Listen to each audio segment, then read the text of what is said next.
안녕하세요. 부강회계학원 전산회계 1급 강의를 맡고 있는 이해란 세무사입니다.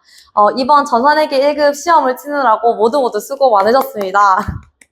다들 이렇게 토닥토닥 해주시고요. 그 결과에 연연하지 않고 일단은 우리가 풀이 과정을 알아야 되니까 이번 풀이 과정을 시작해 보도록 하겠습니다. 자, 그러면 1번 문제부터 풀어보도록 할게요. 1번, 다음 중 회계상 거래가 아닌 것은 이라고 했죠. 회계상 거래라는 것은 자산, 부채, 자본, 수익, 비용 이 5가지 중에서 하나의 변동이 있을 때 회계상 거래가 이루어졌다고 말할 수 있습니다. 그래서 1번 보기는 상점에서 상품 10만 원을 외상으로 구매했다고 했죠. 그러면은 상품이라는 자산이 증가하게 되고요. 그렇기 때문에 자산의 변동이 있으니까 회계상 거래가 맞습니다. 2번은 지난달에 직원급여를 회사의 사정으로 급여일에 지급하지 못하였다고 했죠. 그럼에도 불구하고 그 직원급여 같은 경우에는 비용이라는 게 증가하게 되고, 그리고 지급하지 못하였다고 했으니까 미지급 비용인 부채가 증가하게 되니까 이거는 회계상 거래가 맞습니다. 3번은 거래처에 전화를 걸어 다음 달 5일에 구입할 물건을 예약했다고 했죠. 예약만 했고 자산, 부채, 자본, 수익, 비용에 변화가 없으니까 이거 3번이 아니게 됩니다. 4번은 창고의 화재로 상품의 일부가 소실되었다고 했으니까 자산이 감소하게 되죠. 그래서 자산의 변동이 있으니까 회계상 거래가 맞게 됩니다. 그래서 답은 3번이 되게 되겠습니다. 2번 문제 풀어보도록 하겠습니다. 다음 중 재무제표에 대한 설명으로 틀린 것은? 이라고 했어요. 1번 보기는 재무상태표, 손익계산서, 제조원가 명세서, 현금흐름표, 자본변동표, 주석으로 구성된다고 했는데 재무상태표에는 제조원가 명세서가 들어가지 않고요. 여기에는 5가지만 들어가게 됩니다. 그리고 2번은 재무상태표의 자산 부채는 유동성이 큰 항목으로 배열을 하게 되겠죠. 그래서 유동성 배열법을 따른다고 했고요. 3번은 손익계산서는 발생주의에 따라 수익과 비용을 인식하는 거 맞고요. 4번 재무제표는 기업의 실제 가정, 계속기업의 가정, 그리고 기간별 보고의 가정하에 작성되는 게 맞기 때문에 보기 1번이 틀린 것으로 정답이 되게 됩니다. 이 문제는 매우 쉬운 문제였기 때문에 전부 다 맞춰주셔야 하는 문제가 되겠습니다. 3번은 재고자산 금액을 계산하라고 나와 있네요. 그래서 일단은 주 승수의 회계연도 말 기말 창고에 실제 보관 중인 상품은 2천만 원인데 다음을 반영해서 정확한 재고자산을 계산해 주시면 될 것 같아요. 그래서 일단 창고에 2천만 원이 있었고요. 그리고 첫 번째를 보시면 단기 미국에서 선적지 인도 조건으로 매입 후 기말에 현재 선적 후 이동 중인 미착 상품 500만 원이 있어요. 그래서 선적지 인도 조건이니까 선적지에서 출발했을 때 저희 재고 자산이 되게 되겠죠. 그래서 이 500만 원을 더해 주시면 되고요. 단기에 판매를 위탁으로 우리가 공장에서 반출해서 수탁자에게 인도했으나 기말까지 수탁자가 판매하지 않았다고 했죠. 그러면은 수탁자의 창고에 보관 중이지만 우리의 재고 자산이 되게 됩니다. 그래서 300만 원을 더해주시면 되고요. 단기에 상품권을 판매했으나 사용되지 않은 상품권은 현재 그 상품권을 재고로 바꾸고 이런 과정이 없었기 때문에 이거는 재고 자산과 관계가 없는 지문이 되게 되겠습니다. 그래서 2천만 원 더하기 500만 원 더하기 300만 원 해서 답은 2번 2,800만 원이 되게 되겠습니다. 4번 문제를 풀어보도록 할게요. 다음 중 단기매매 증권에 대한 설명으로 틀린 것은? 이라고 했죠. 저희가 기업이 유가증권을 구입할 때는 3가지로 분류를 하게 되는데 단기매매 증권과 매도가맹증권 그리고 만기보유증권 이렇게 3가지로 분류하게 됩니다. 특히 단기매매 증권 같은 경우에는 저희가 단기적 시세 차익을 목적으로 구매를 하고요. 그리고 시장성이 있는 유가증권을 구매를 하게 됩니다. 그래서 이제 보기를 한번 보게 될게요. 1번 보기는 단기적 매매 차익을 목적으로 보유하고 있는 유가증권 정의를 말씀하였고요. 그리고 3번도 시장성이 있는 유가증권이라고 제가 정의를 말씀드렸죠. 이번 보기 같은 경우에는 제가 수업 시간에 눈을 강조했던 부분인데 단기매매 증권은 다른 증권과 달리 구입 시 부대 비용 같은 경우에는 수수료 비용으로 처리를 하게 되고 취득원가에 포함되지 않도록 하고 있습니다. 그래서 취득원가에 포함하지 않고 수수료 비용으로 회계 처리하는 게 맞는 표현이 되게 되고요. 시장성을 상실했을 경우 만기 보유증권으로 재분류한다고 되어 있는데 만기 보유증권으로 재분류하는 것이 아니라 매도 가능 증권으로 재분류를 하게 됩니다. 그래서 4번 문제 같은 경우에 1번, 2번, 3번 보기가 매우 쉬웠기 때문에 당연히 4번이 정답이 되겠죠. 5번 문제를 풀어보도록 하겠습니다. 다음 중 유형자산의 취득원가에 대한 설명으로 틀린 것은 1번, 유형자산의 취득과 관련해서 불가피하게 강제 매입한 채권의 매입 금액과 공정가치와의 차익을 유형자산의 취득원가에 포함한다고 되어 있죠. 저희는 부동산을 매입할 때나 자동차를 매입할 때 국공채를 강제 매입하게 되는데 그 과정에서 비용이 발생하게 돼요. 그 비용은 우리가 자산을 취득했을 때 발생한 거기 때문에 취득원가에 포함하게 됩니다. 그래서 1번은 맞는 표현이고요. 2번 보기는 서로 다른 용도의 자산과 교환하여 취득한 유형자산의 취득원가는 제공한 자산의 장부가액으로 측정한다고 되어 있죠. 우리가 서로 다른 용도의 자산을 교환하는 것을 이종자산의 교환이라고 하는데 자산 간의 교환을 했을 때 이 취득원가는 제공한 자산의 장부가액이 아니라 우리가 공정가액으로 측정하게 됩니다. 근데 동종자산 같은 경우에는 제공한 자산의 장부가액으로 측정하게 된다는 차이점이 있습니다. 그래서 답은 2번이 되겠고요. 3번 보기는 자본적 지출에 해당하는 금액은 유형자산의 취득원가에 가산하고 감가상각비로 비용한다. 이게 맞는 표현이고요. 4번은 두 종류 이상의 유형자산을 하나의 금액으로 일괄 취급하는 경우에는 각 유형자산의 공정가치를 기준으로 안분해서 취득원가를 계산하고 있습니다. 그래서 답은 2번이 되게 됐습니다.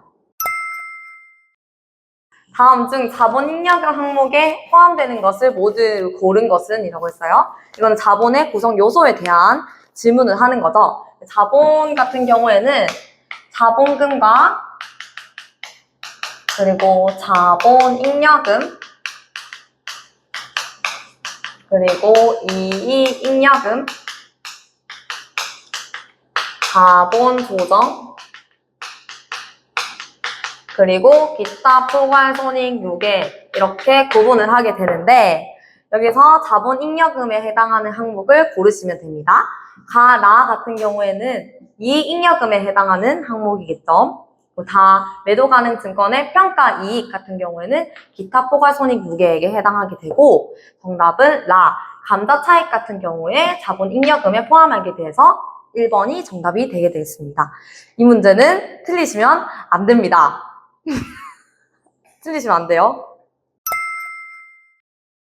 7번 문제입니다. 다음의 자료를 바탕으로 상품 매출 원가를 계산해서 결산분기한 것으로 옳은 것은 이라고 했죠? 그러면은 우리가 상품 매출 원가를 계산하면 되겠죠.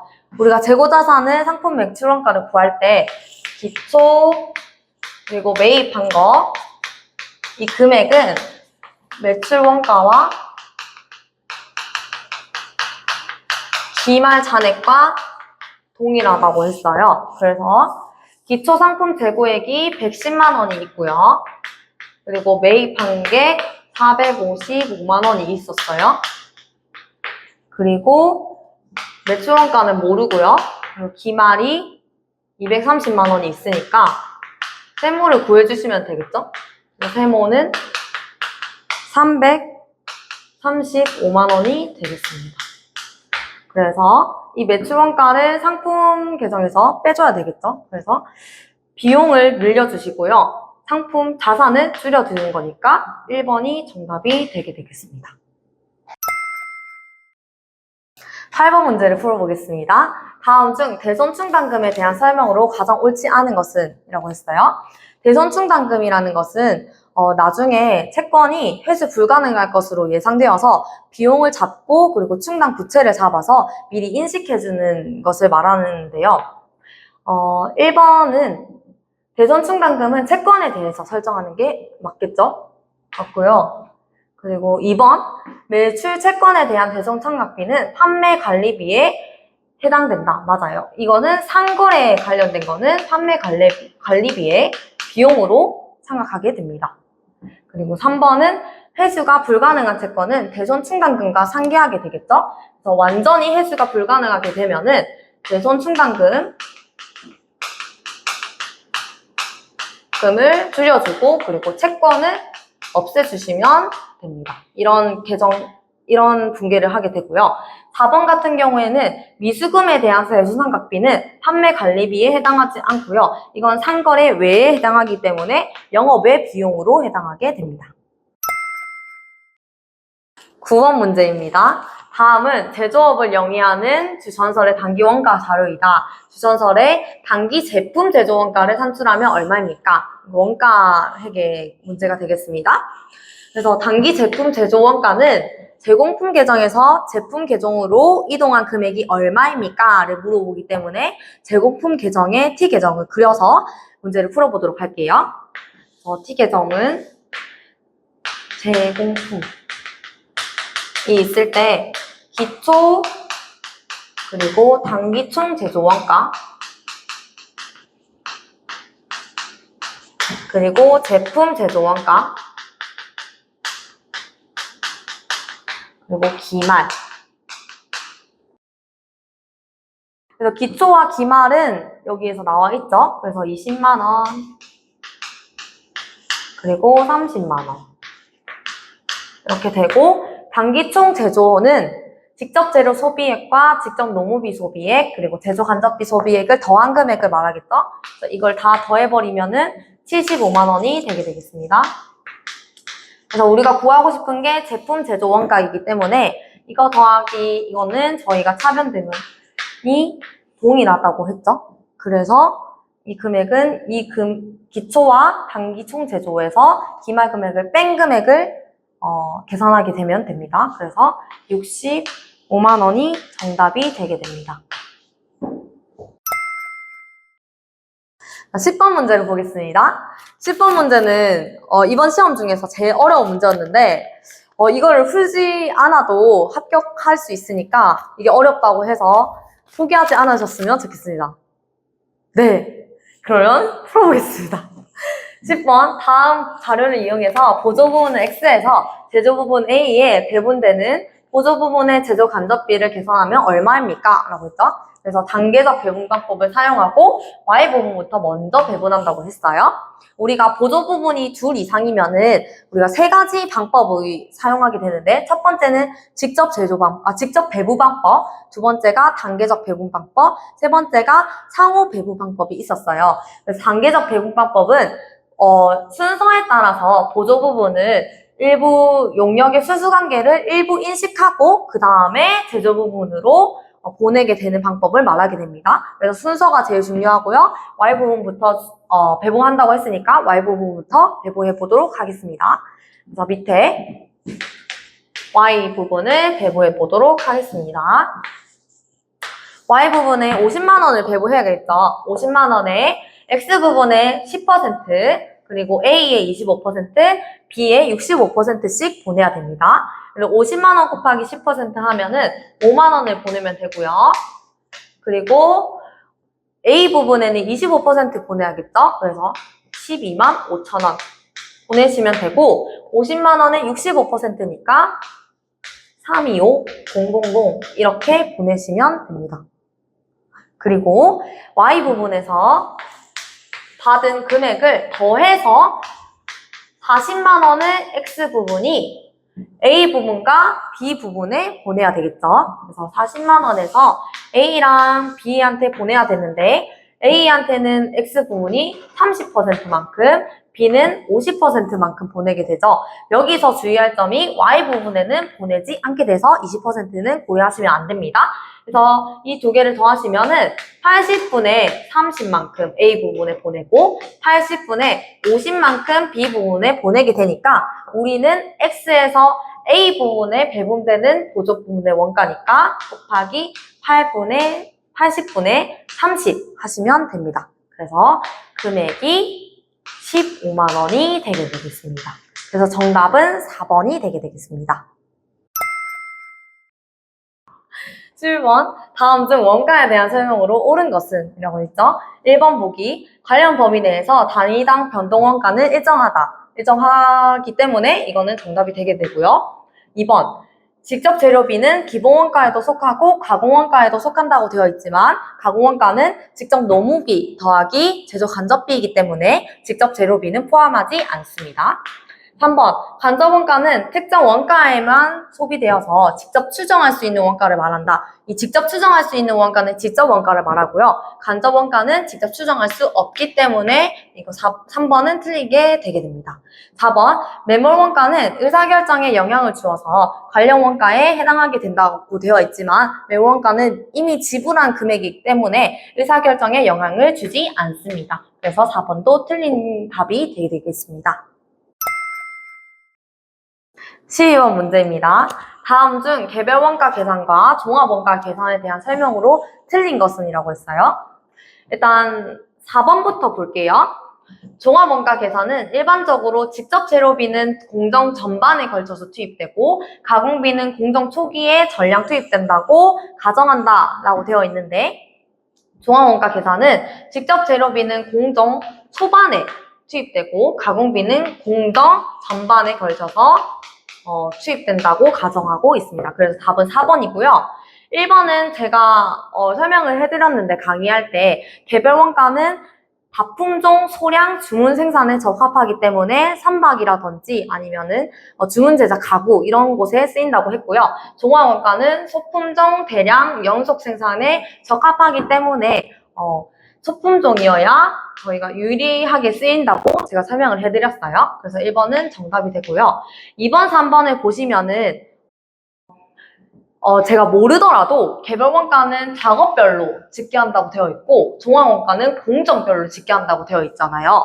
만약에 2번이 틀렸다고 하면은 개별 원가는 작업 원가표, 종합 원가는 제조 공정의 제조 원가 보고서가 원가 회계 계산의 기초가 된다. 이 문장도 틀린 정답이 되기 때문에 이 2번이 맞다고 치면은 3번도 맞게 됩니다. 이렇게 문제를 푸시면 되고요. 그래서 일단은 개별 원가는 제조 원가를 작업별로 집계하고 있고요. 그리고 종합 원가는 공정별로 집계를 하고 있습니다. 그래서 2번이 맞기 때문에 3번도 당연히 맞는 정답이 되게 됩니다. 12번 문제입니다. 다음 중 부가가치세법상 과세표준에 대한 설명으로 틀린 것은? 1번, 금전 외에 대가를 받는 경우에는 자기가 공급한 재와 용역의 시가를 과세표준으로 하고 있죠. 그래서 정답이 되게 됐고 2번, 일반 과세자는 매출 공급 대가를 과세표준으로 하는 게 아니겠죠. 공급 대가가 아니라 공급 가액이 되겠습니다. 가액이고 공급 대가는 공급 가액에서 부가가치세를 더한 금액.